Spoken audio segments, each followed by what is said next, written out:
عسلامة عائلة دادا فيدا، رمضانكم مبروك. وصفة اليوم هي شوربة مفورة بالدجاج.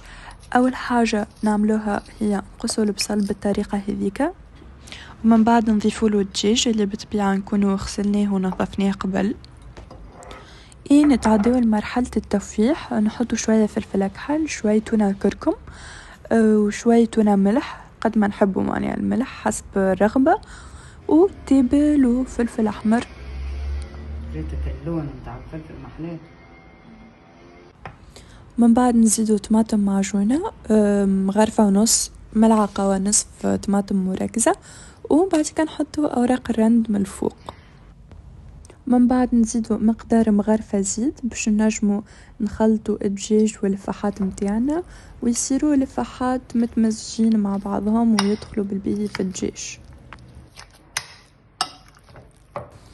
وبعد ما نكملو نخلطو اللفاح متاعنا بالطريقة هذيكا نغطيوه ونخليوه يرتاح في الفريجيدير. هي طبعا المسألة هذه هي مسألة وقت، فإذا كان انتوما ما عندكمش برشا وقت نجمو تستغنيو عليها المرحلة هذه وتبداو تطيبوا طول عادي جدا. حضرنا الفلفل متاعنا اللي باش نقليوه، الشوربة اللي باش نفورها، والدجاج خرجناه من الفريجيدير. اول مرحله نعملوها هي انه نصبوا الزيت في الطنجره، نخليوه يسخن شويه باش نجمو نقليو فيه الفلفل اللي حضرناه. في الوقت اللي خلينا فيه الزيت متاعنا يسخن مشينا صبينا شويه زيت في الشوربه متاعنا بمقدار ملعقه، وقعدنا نخلطو حتى لين نتحصلوا على اللون الذهبي في الشوربه. وتوا سخن الزيت متاعنا وصار الوقت انه نقليو الفلفل.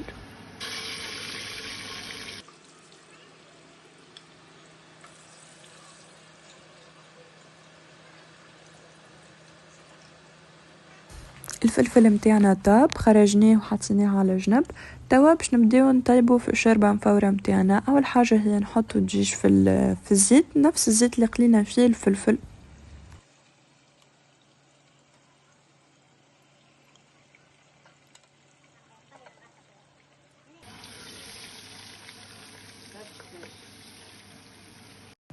من بعد قعدنا نزيدو في الماء بشويه بشويه حتى لين الدجاج متاعنا تغطى الكل بالماء ولا عنا صوص. من بعد كيما تشوفوا حطينا الشوربه في الكسكيس وخليناها تفور فوق الصوص. بعد 15 دقيقة تقريبا الشوربة متاعنا فورت يعني بدأت تخرج في البخار هذيك كيما قاعدين تشوفوا نتوما. وتوا باش حطيناها في المعجنة هذيك باش نبداو نسقيو فيها بالصوص اللي عملناها. من بعد نبداو نخلطو في الصوص والشوربة مع بعضهم حتى لين الشوربة تولي تاخد اللون الأحمر. واذا كان حسيناها ناقصة نزيدوها شوية، كيما نحنا زدناها لوش على خاطر حسيناها ناقصة شوية صوص.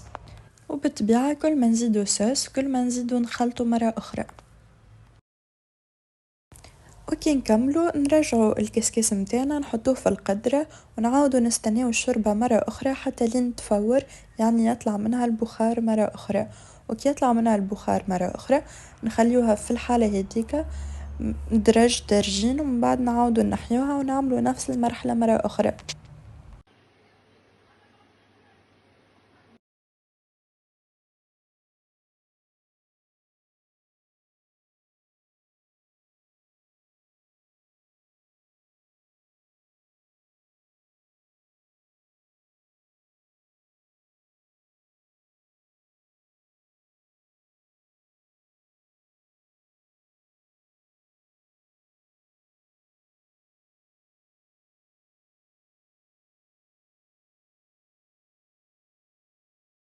وكي تفور الشوربة المرة الثالثة واللي هي المرة الأخيرة نحطوها في المعجنة، نزيدو لها طرفة الصوص اللي بقات ونزينوها بالفلفل والدجاج متاعنا، وهكا تكون حاضرة للتقديم. شكرا على المشاهدة وشهية طيبة.